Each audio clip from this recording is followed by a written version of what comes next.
Muy bien, estamos en el punto 3.2, que es la atención.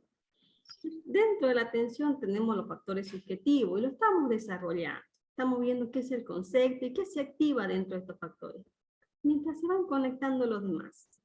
¿Qué otro ejemplo me pueden dar? Atención. Estamos hablando de esas atenciones de forma voluntaria, con tiempos controlados. Cuando miramos, digamos, cuando pasamos por la calle y pasa una chica linda, digamos, miramos. Muy bien, es un ejemplo, está bien. Mirar una película. Mirar una película, muy bien. Otro Atendiendo su clase. atender la clase, muy bien. Muy Cuando bien, vamos a un lugar donde nos gusta, sí, muy bien, excelente. Cuando conversamos con una persona, la estamos atendiendo, ¿cierto? Por un tiempo determinado, de forma voluntaria. Ese sería también otro ejemplo. A ver, ¿quién tiene otro ejemplo?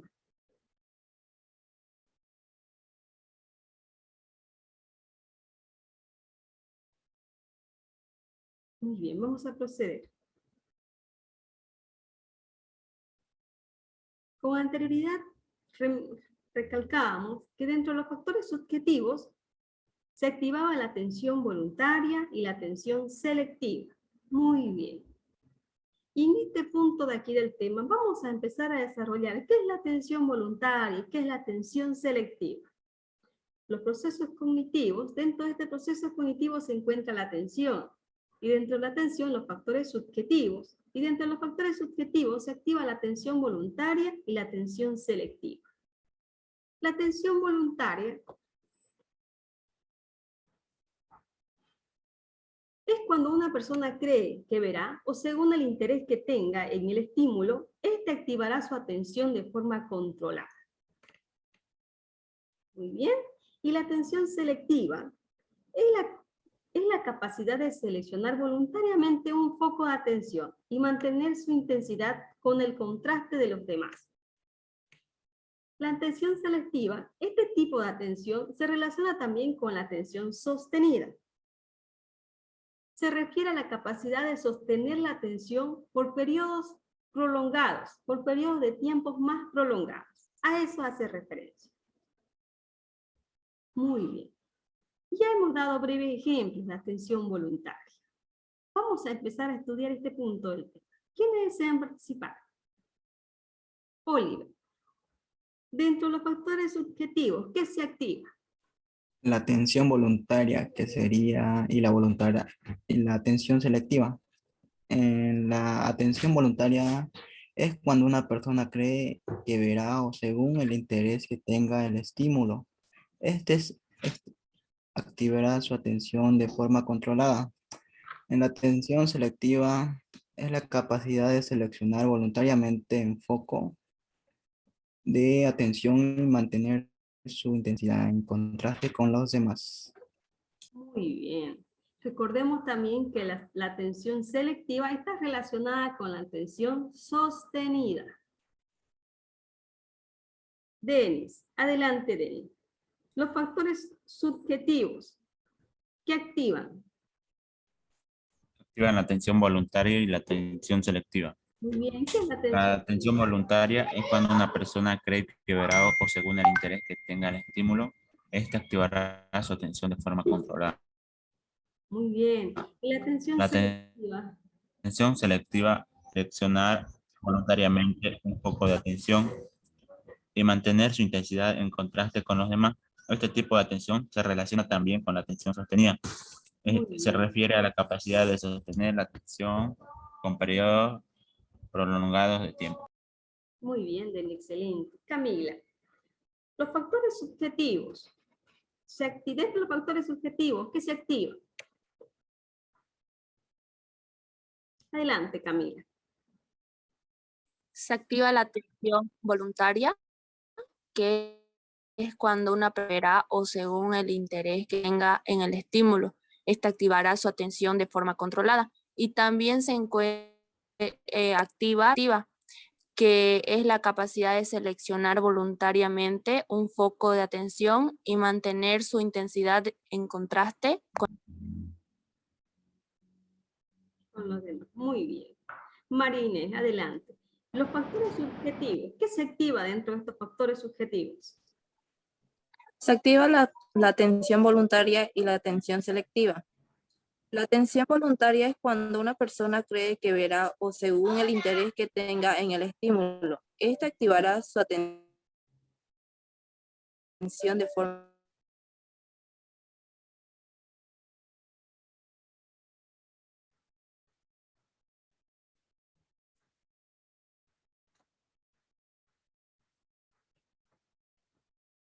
Muy bien, muy bien. Ya hemos comprendido el concepto de los factores subjetivos y hemos dicho que estos factores subjetivos, dentro de estos factores se activa la atención voluntaria y la atención subjetiva y hemos venido analizando cada uno de ellos. Nuevamente procedemos aquí. Los procesos cognitivos están conformados por la atención, pensamiento, sensación y percepción y la memoria. Y ya hemos estudiado lo que es la atención y cómo está conformada la atención. Vamos a proceder a estudiar lo que es el pensamiento. Dentro del proceso cognitivo surge el pensamiento. Y dentro del pensamiento surge el razonamiento. El pensamiento está conformado por tres elementos, que son los conceptos, las preposiciones y las imaginaciones. Y dentro del razonamiento está conformado por dos razonamientos, razonamiento formal, razonamiento cotidiano. Muy bien, ¿quiénes desean estudiar este punto?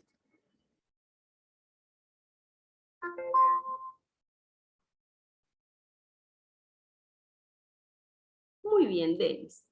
Denis, dentro del proceso cognitivo surge el pensamiento. ¿Cuáles son los elementos que conforman el pensamiento? Son los conceptos, las preposiciones y las imágenes. Muy bien, dentro del pensamiento surge el razonamiento. ¿El razonamiento cómo está conformado?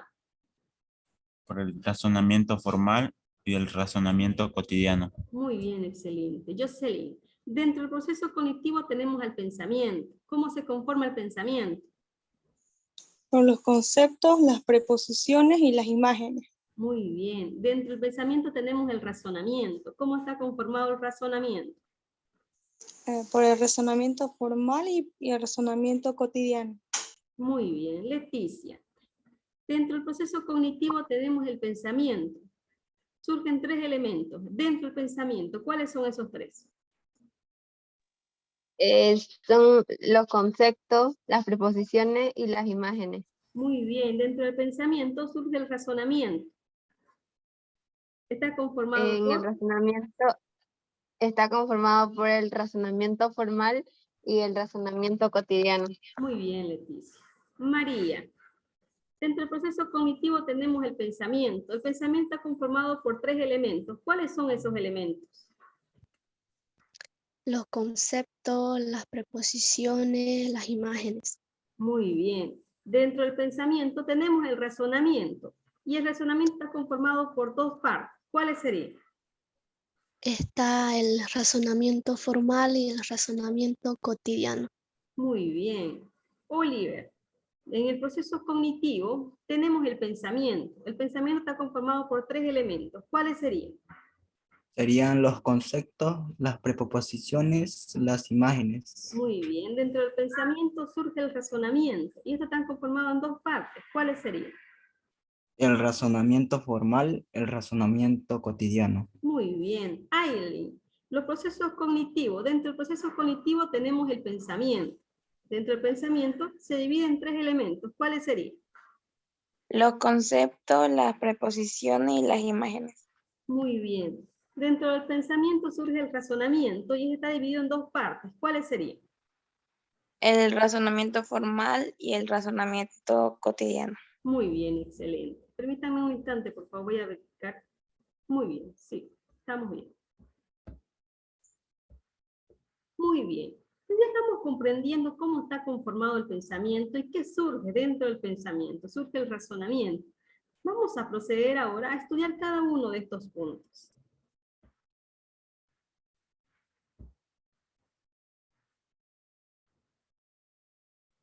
Dentro del proceso cognitivo tenemos el pensamiento.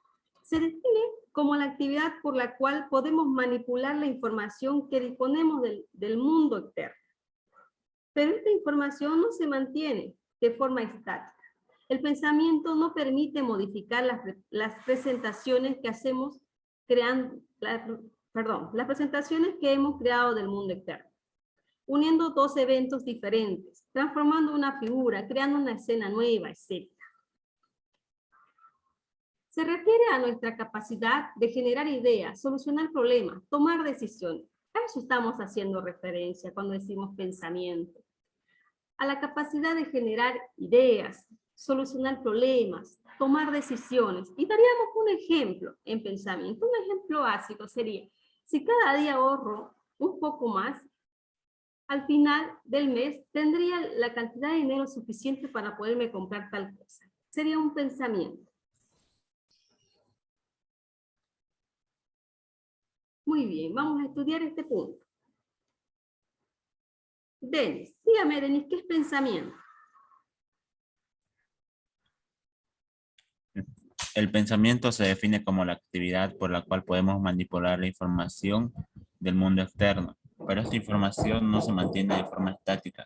El pensamiento nos permite modificar las representaciones que hemos creado del mundo externo, uniendo dos eventos diferentes, transformando una figura, creando una escena nueva. Muy bien. Oliver, dígame qué es pensamiento. El pensamiento se define como la actividad por la cual podemos manipular la información que disponemos del mundo externo, pero esta información no se mantiene de forma estática. El pensamiento nos permite modificar las representaciones que hemos creado del mundo externo, uniendo dos eventos diferentes, transformando una figura, creando una escena nueva, etc. Muy bien. Rodrigo, dígame qué es pensamiento. El pensamiento se define como la actividad por la cual podemos manipular la información que dispone del mundo externo, pero esta transformación no se mantiene de forma estática. El pensamiento nos permite modificar las representaciones que hemos creado del mundo externo, uniendo dos eventos diferentes, transformando una figura, creando una escena nueva, etc. Muy bien. María Inés, dígame qué es pensamiento. Se define como la actividad por la cual podemos manipular la información que disponemos del mundo exterior, pero esta información no se mantiene de forma estática. El pensamiento nos permite modificar las presentaciones que hemos creado del mundo externo, uniendo dos eventos diferentes, transformando una figura, creando una escena nueva, etc.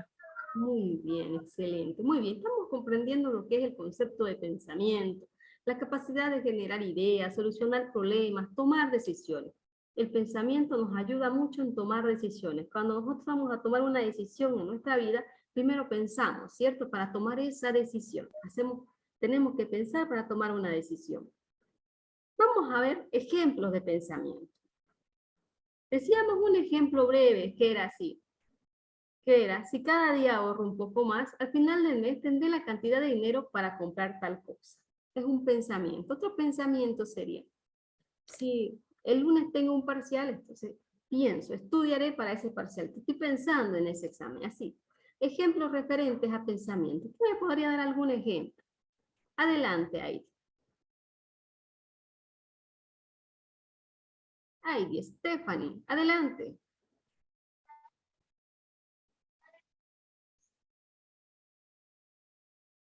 Muy bien. ¿Quién tiene otro ejemplo? A ver. Ejemplo de pensamiento. Sería un pensamiento, digamos, que, digamos, tus padres te dijeron que te iban a comprar una bici a la siguiente semana y estás pensando, ¿no? Digamos, ¿qué diseño quieres, digamos? Algo así. Muy bien, sí, efectivamente. Otro ejemplo, a ver, ¿quién desea participar? Cuando tenemos dinero y pues pensamos en qué invertir o qué comprar con ese dinero, se puede decir. Muy bien, excelente, muy bien. Un ejemplo más, para que pasemos al siguiente punto.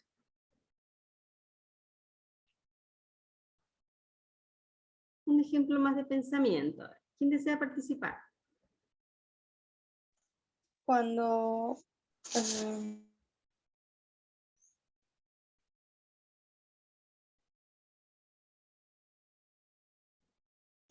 Podría ser también cuando te dicen, te tengo una información,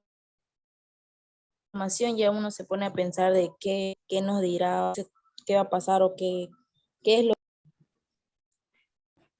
El chisme. muy bien, efectivamente, así es. Muy bien, ya comprendiendo lo que es el pensamiento y su concepto, vamos a proceder. Dentro de los procesos objetivos entra el pensamiento. Y decíamos con anterioridad que el pensamiento se dividía en tres, que eran los conceptos, las preposiciones y las imágenes. Muy bien. Vamos a estudiar primero el análisis.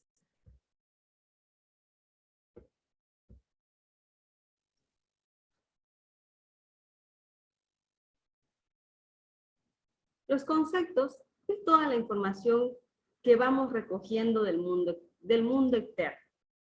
Es organizado en categorías. Las preposiciones es cuando los conceptos se vinculen entre sí, formando ideas más complejas.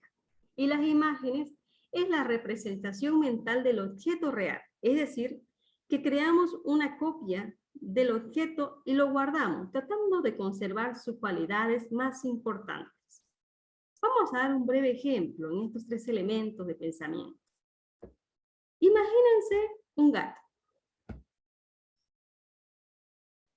Muy bien, se están imaginando en la mente un gato, su pensamiento.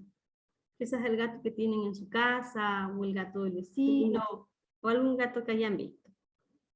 Muy bien. Díganme ahora, ¿qué es un gato? Un felino. Muy bien. Es un animal, Un animal, otra persona. ¿Qué es un es gato? mamífero, Un mamífero. Muy bien, le estamos Una dando el mascota. concepto, ¿verdad? Un Eso es depredador. muy bien. Cuando decimos imagen, nos estamos imaginando al gato. En nuestro pensamiento ya no estamos imaginando a un gato, a la figura de un gato. Cuando decimos preposiciones, le estamos dando el concepto. Aquí nos dice las preposiciones, es cuando los conceptos se vinculen entre sí, formando ideas más complejas. Estamos buscando el concepto del gato, pero aquí estamos viendo las preposiciones. Es una mascota, es un animal, estamos buscándole el concepto. Y cuando llegamos a este punto de qué es concepto, ya tenemos la definición del gato. Y el gato es un felino doméstico, ¿cierto? Y entonces ya damos un concepto específico. El gato es un felino doméstico. Muy bien. Este sería un breve ejemplo en este punto de los tres elementos de pensamiento. Vamos a empezar a estudiar estos conceptos. ¿Quiénes desean participar? Oliver. El pensamiento está conformado por tres elementos. ¿Cuáles son esos? Que sería, dice, lo agrando mucho la pantalla. Eso ya. Perdón. Ahí ya se ve. Que serían los conceptos, las preposiciones y las imágenes. Los conceptos, toda información que vamos recogiendo del mundo externo es organizado en categorías. Y las preposiciones es cuando los conceptos se vinculan entre sí, si formando ideas más complejas. Las imágenes es la representación mental del objeto real, es decir, que creamos una copia del objeto y lo guardamos tratando de conservar sus cualidades más importantes. Muy bien, Oliver, excelente. Denis, el pensamiento está conformado por tres elementos. ¿Cuáles son esos elementos? Son los conceptos, las preposiciones y las imágenes. Muy bien. Conceptos Desarrollo. y toda la información que vamos recogiendo del mundo externo es organizada en categorías. Las preposiciones es cuando los conceptos se vinculan entre sí, formando las ideas más complejas. Se producen las preposiciones. Las imágenes es la representación mental del objeto real, es decir, que creamos una copia del objeto y lo guardamos tratando de conservar sus cualidades más importantes. Muy bien. Leticia. Pensamiento está conformado por tres elementos. ¿Cuáles serían esos tres elementos? Serían los conceptos, las preposiciones y las imágenes. Los conceptos son toda la información que vamos recogiendo del mundo externo, organizado en categorías. Las preposiciones es cuando los conceptos se vinculen entre sí formando ideas más complejas, y las imágenes es la representación mental del objeto real. Es decir, que creamos una copia del objeto y lo guardamos tratando de conservar sus cualidades más importantes. Muy bien, Leticia. Rodrigo. El pensamiento está conformado por 3 elementos. ¿Cuáles serían esos 3 elementos?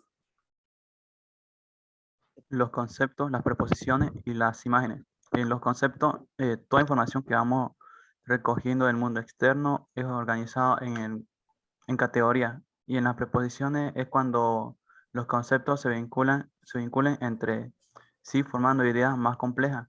Y en las imágenes es la representación mental del objeto real. Es decir, que creamos una copia del objeto y lo guardamos tratando de conservar sus cualidades más importantes. Muy bien. Nelson. El pensamiento está conformado por 3 elementos. ¿Cuáles serían esos? Los conceptos, las preposiciones y las imágenes. Muy En los bien. conceptos son toda la información que vamos recogiendo del mundo externo y es organizado en categorías. En las preposiciones es cuando los conceptos se vinculen entre sí formando ideas más complejas. Y las imágenes es la representación mental del objeto real, es decir, que creamos una copia del objeto y lo guardamos tratando de conservar sus cualidades más importantes. Muy bien. María Inés. El pensamiento está conformado por 3 elementos. ¿Cuáles serían? Los conceptos, las preposiciones y las imágenes. Los conceptos, toda información que vamos recogiendo del mundo externo es organizado en categorías. Las preposiciones es cuando los conceptos se vinculen entre sí formando ideas más complejas. Y las imágenes es la presentación mental del objeto real, es decir, que creamos una copia del objeto y lo guardamos tratando de conservar sus cualidades más importantes. Muy bien, excelente. Muy bien. Ya hemos visto el concepto de pensamiento, ya hemos visto que el pensamiento está conformado por 3 elementos y hemos desarrollado cada uno de estos 3 elementos. Y ya hemos dado un ejemplo breve haciendo referencia a estos 3 elementos. Ahora vamos a proceder. Dentro del pensamiento, el punto 3.3 de nuestro texto, decíamos con anterioridad que dentro del pensamiento surge el razonamiento. Y vamos a ver el concepto de razonamiento. El razonamiento puede definirse como una actividad mental mediante el cual es posible transformar la información de la que dispone para extraer conclusiones. El razonamiento es el razonar, es la forma más compleja de pensar. Muy bien. Vamos a estudiar este punto entonces. Nelson, dígame Nelson, ¿qué es razonamiento? Buen día, Alicia. El razonamiento puede definirse como la actividad mental mediante la cual es posible transformar la información de la que se dispone para extraer conclusiones. Muy bien. John, ¿qué es razonamiento? Buen día, Licen. El razonamiento puede definirse como la actividad mental mediante la cual es posible transformar la información de la que se dispone para extraer conclusiones. Muy bien. Ingrid, ¿qué es razonamiento? Puede definirse como la actividad mental mediante la cual es posible transformar la información de la que se dispone para extraer conclusiones. Muy bien. John, ¿qué es razonamiento?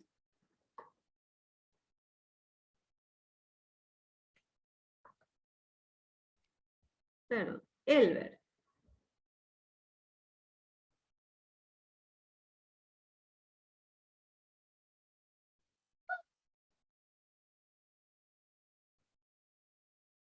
Heidi.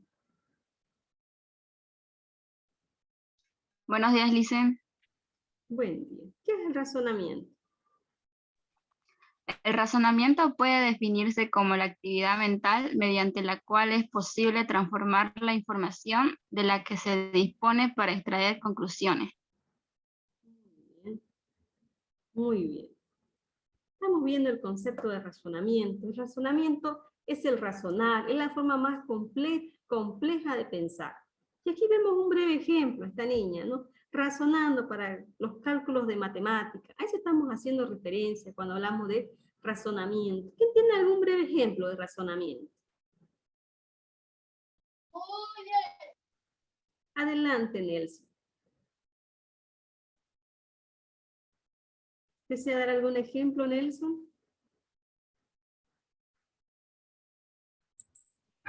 Ejemplo del razonamiento, como usted dijo, Lisa, puede ser en los exámenes, tratando de recordar las preguntas. Por ejemplo, en licenciado de Historia, cuando avanzamos con él, nos dice que, mientras explica que esto va a entrar en el examen, y nosotros tomamos apunte de eso para recordarlo y así tener en pensamiento lo que vamos a avanzar en el examen.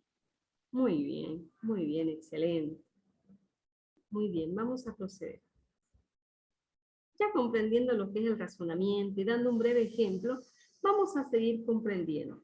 El razonamiento estaba conformado por dos partes, se recuerdan con anterioridad, el razonamiento formal y el razonamiento cotidiano. Y vamos a ver de qué consiste cada uno de ellos. El razonamiento formal se sigue un método específico. Se contratan las primeras existentes que además han sido comprobadas previamente y se obtiene una conclusión que difícilmente es errónea, ya que tanto la forma como el contenido ha sido cuidadosamente verificado. En este paso de acá, de lo que es el razonamiento formal, se sigue un método científico. Aquí, en este razonamiento, ha sido cuidadosamente verificado el razonamiento que surge aquí, en el razonamiento formal. Y en el razonamiento cotidiano, se utilizan una cantidad de premisas. No todas ellas han sido contratadas. Muchas de ellas han sido formuladas en base a experiencias pasadas. En este punto acá de razonamiento cotidiano, muchos de estos razonamientos hablan de las experiencias pasadas, de experiencias surgidas. Y en este punto de acá, de razonamiento formal, ya son aquellos métodos específicos, aquellos que han sido cuidadosamente verificados.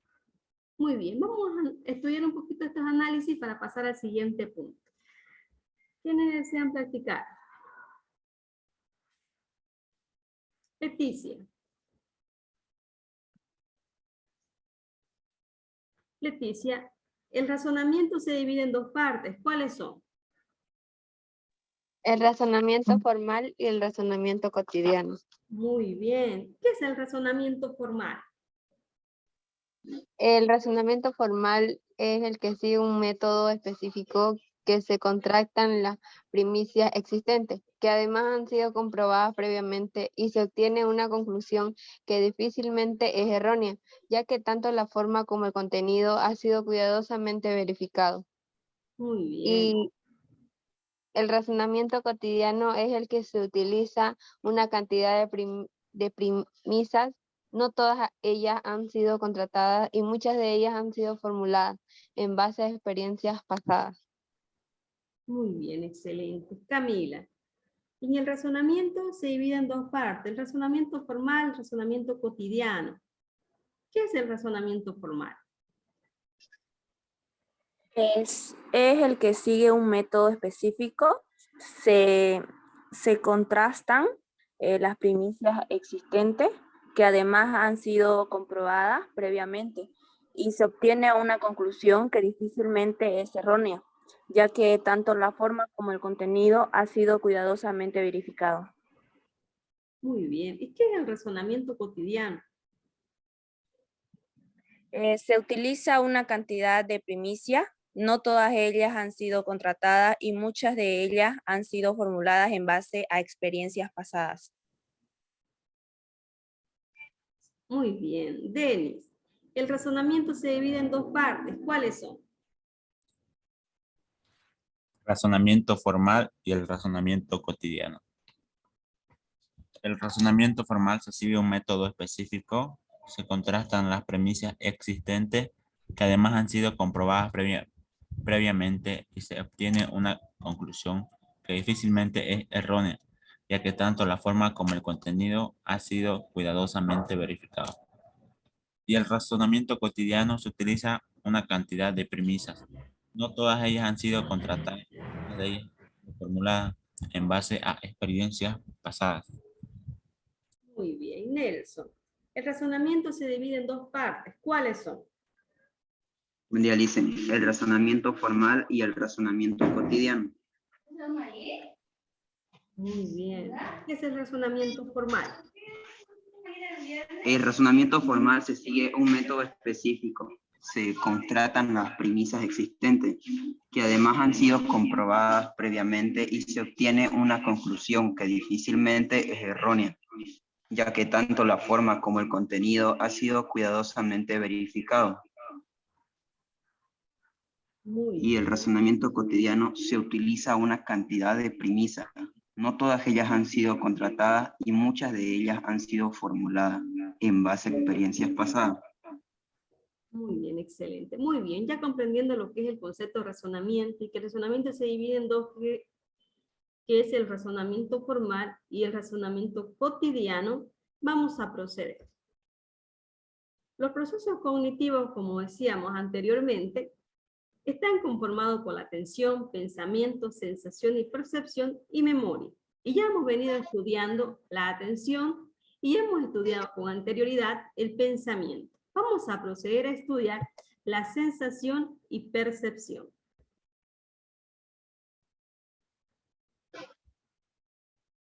En el punto 3.4 de nuestro texto tenemos las sensaciones y percepciones. Dentro de los procesos cognitivos tenemos la sensación y la percepción. La sensación está conformada por tres umbrales. Tres umbrales. El umbral mínimo, el umbral diferencial y el umbral máximo.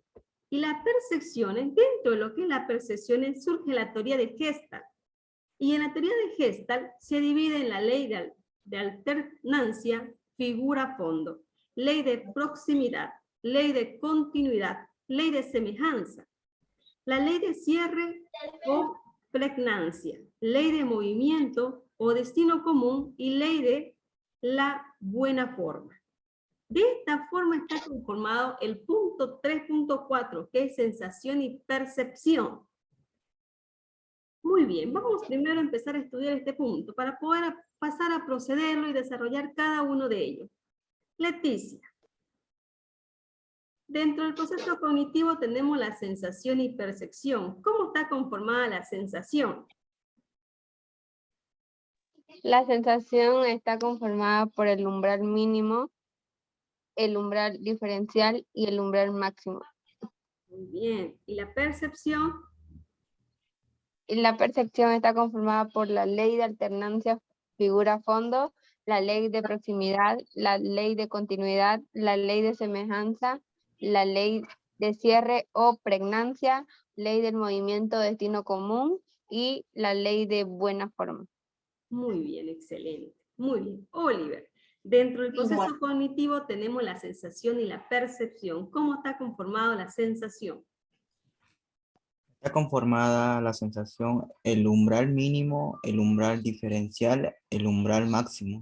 Y la percepción está por la ley de alternancia figura-fondo, la ley de proximidad, ley de continuidad, ley de semejanza, ley de cierre o pregnancia, ley de movimiento o destino común, la ley de buena forma.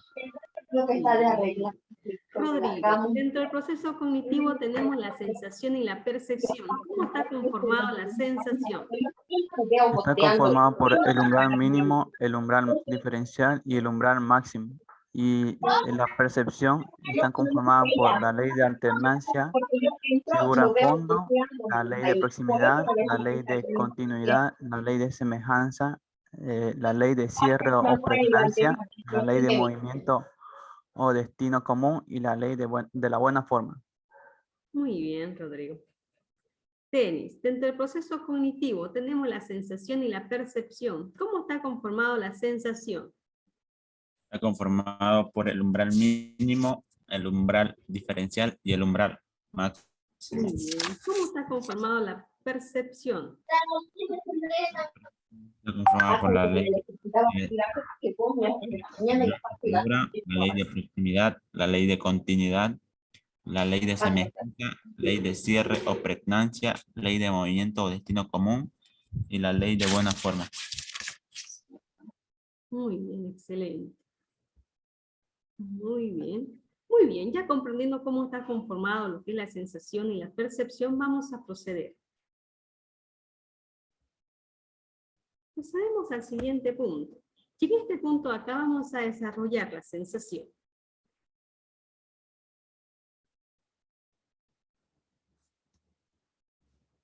Muy bien. La sensación es la información del medio exterior que ingresa a nuestra mente, la cual es recibida gracias a nuestros procesos sensoriales. Nuestros organismos están previstos de receptores sensoriales en casi todo el cuerpo. Los más conocidos son los 5 sentidos básicos: el oído, la vista, el gusto, el tacto y el olfato. La sensación es captar los estímulos del exterior mediante nuestros sentidos. Es captar el estímulo del exterior mediante nuestros sentidos. Muy bien. Nos indica aquí qué es la información del medio exterior que ingresa. La información del medio exterior que ingresa en nuestra mente, la cual es percibida gracias a nuestros procesos sensoriales. Y nuestros procesos sensoriales más conocidos son los 5 sentidos, que es el oído, la vista, el gusto, el tacto y el olfato. Muy bien. La sensación está conformada por umbrales, que son 3. Los umbrales son los límites que se generan para poder captar la sensación. El umbral mínimo es el valor mínimo que debe tener el estímulo para lograr activar los receptores sensoriales. Pasando este umbral, el estímulo no podrá ser identificado. El umbral mínimo es el valor mínimo que tiene el estímulo para activar los receptores sensoriales. Es el valor mínimo que tiene el estímulo para activar los receptores sensoriales. Y un ejemplo, en el umbral mínimo... Se escucha entrecortado. ¿Se escucha entrecortado? Sí, entrecortado.